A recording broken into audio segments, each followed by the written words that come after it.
ওকে, তো এই পর্বে আমরা শিখবো হচ্ছে ফ্যাক্টোরিয়াল ফাংশন, অর্থাৎ গামা ফাংশনের সাথে ফ্যাক্টোরিয়ালের সম্পর্ক কি। অর্থাৎ এখানে আমরা আসলে এই জিনিসটা শিখবো আসলে যে গামা, এই যে এই গামা এন, এটা সমান আসলে কত ফ্যাক্টোরিয়াল, এই জিনিসটা আমরা আসলে শিখবো, বুঝছো? এখানে কত ফ্যাক্টোরিয়াল এই জিনিসটা আমরা শিখবো, এটাকে বলা হয় ফ্যাক্টোরিয়াল ফাংশন। অনেক সময় এটাকে গামা এবং ফ্যাক্টোরিয়াল ফাংশনের মধ্যে সম্পর্ক বলা হয়ে থাকে। তো আমরা আসলে এখন এই জিনিসটা শেখার জন্য আমরা এই আবর্তন ফর্মুলাটার সাহায্য নেব। কার সাহায্য নেব?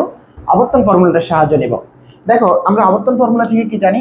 আমরা জানি হচ্ছে এই যে এটা জানি, আবর্তন ফর্মুলা তো এটা, তাই না?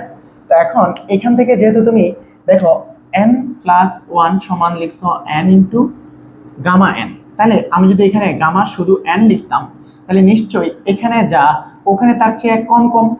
দেখো, তাহলে এখানে আছে n, তাহলে এখানে হবে n-1 ইন্টু গামা n-1, তাই তো? এখন আমি যদি এখানে যদি এবার লিখি গামা n-